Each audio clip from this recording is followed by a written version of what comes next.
કેમ છો બધા? તો ગયા લેક્ચરમાં આપણે શું જોતા હતા? ગયા લેક્ચરમાં આપણે જોતા હતા સિંગલ ફેઝ એનર્જી મીટર. બરાબર છે? Single phase energy metre. પણ કેવું એનર્જી મીટર? ડિજિટલ નહીં, કેવું? Induction type. બરાબર છે? અત્યારે તો બધાને ઘરે ડિજિટલ જ છે, પણ આ કેવું છે? ઇન્ડક્શન ટાઈપ છે. બરાબર છે? જેની અંદર આપણે શું જોઈ ગયા હતા? તો કે કન્સ્ટ્રક્શન જે છે એ આપણે જોઈ ગયા હતા. પછી એની આપણે ડ્રાઇવિંગ મિકેનિઝમ જે છે એ પણ જોઈ ગયા હતા. બરાબર છે? થોડુંક બ્રીફ આપણે જોઈ લઈએ કેવી રીતનું આપણે એ જોયું હતું. સૌથી પહેલાં તો આપણી પાસે જે છે એ બે મેગ્નેટ છે. એક છે આ શન્ટ મેગ્નેટ અને એક છે આ સિરીઝ મેગ્નેટ. હવે જો મેં તમને કીધું પણ હતું કે શન્ટ મેગ્નેટ ઉપર જે કોઇલ છે એ પોટેન્શિયલ કોઇલ છે કે જેને ડાયરેક્ટલી સપ્લાયની અક્રોસ જોડવામાં આવે છે.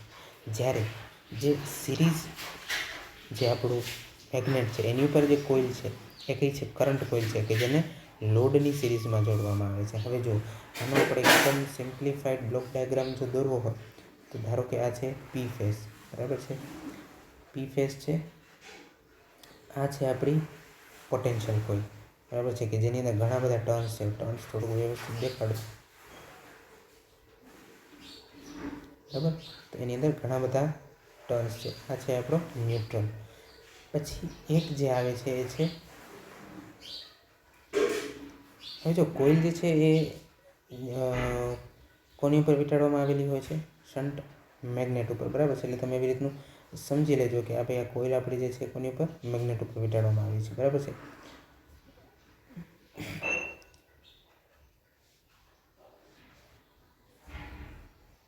બરાબર છે? પછી જે આવે છે એ શું છે? Series coil. બરાબર છે? Series coil. સિરીઝ કોઇલ જે છે કોની ઉપર વીંટાળવામાં આવેલી હોય છે? તો કે એ હોય છે સિરીઝ મેગ્નેટ ઉપર.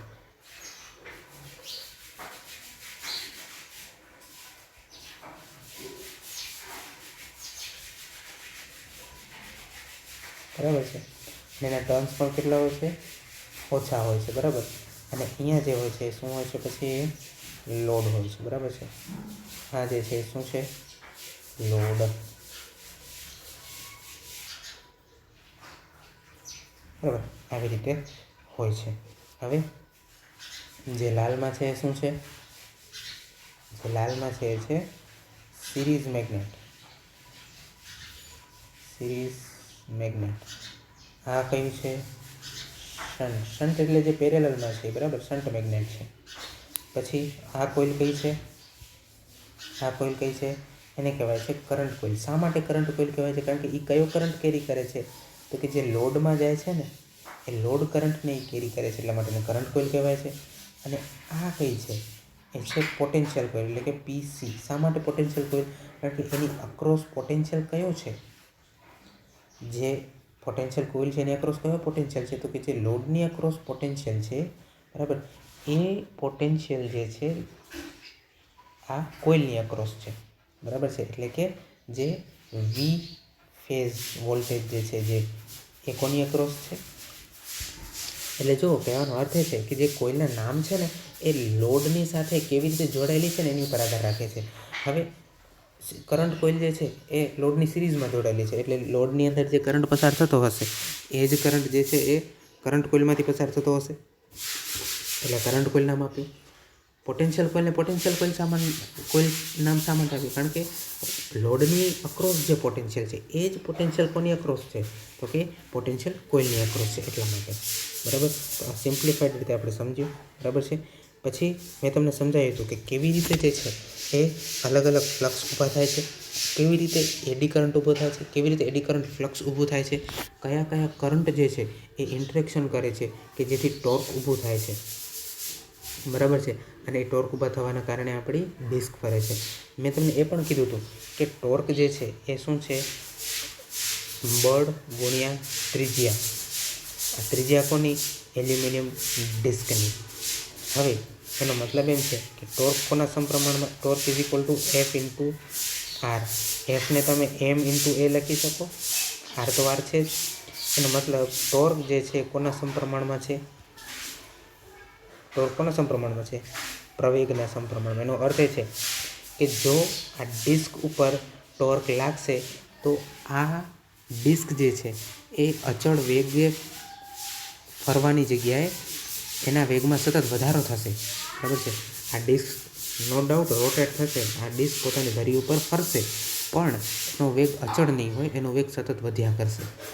તમારો કરંટ જે લોડ કરંટ છે એ ભલે કોન્સ્ટન્ટ હોય 1 એમ્પિયર, પણ આ ડિસ્ક જે છે એ એનો વેગ સતત વધવાને કારણે, બરાબર, પોતાની ધરી ઉપર 100% ફરશે, પણ અચળ વેગે નહીં.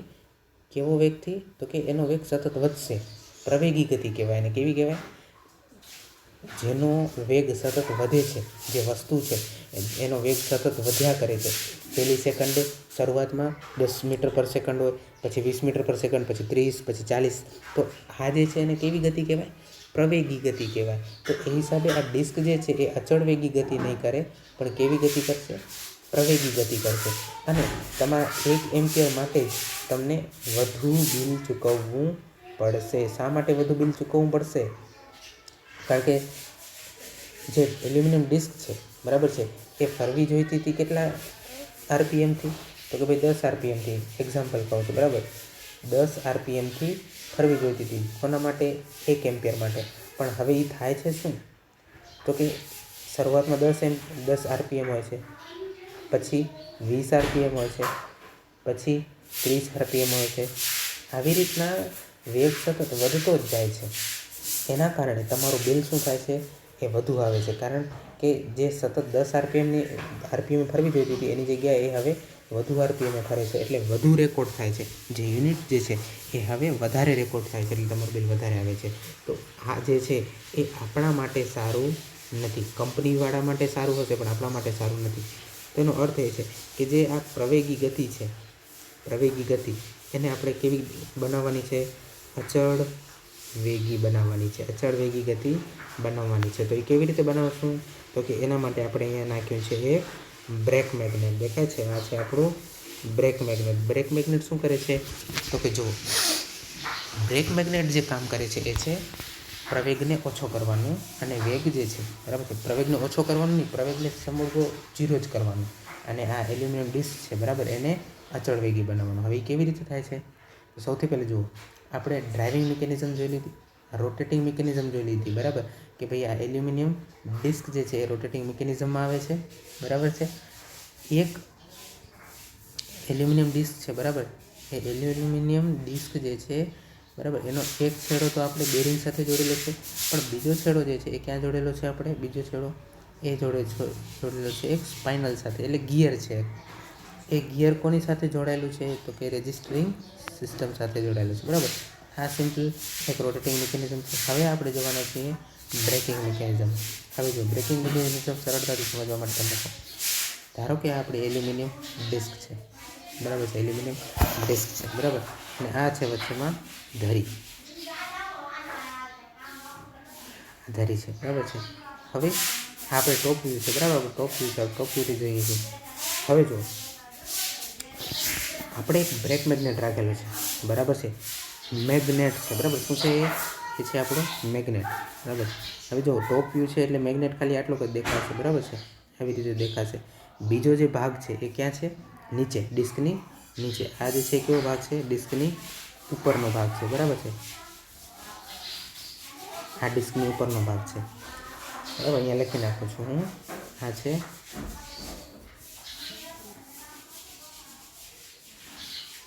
બ્રેક મેગ્નેટ છે.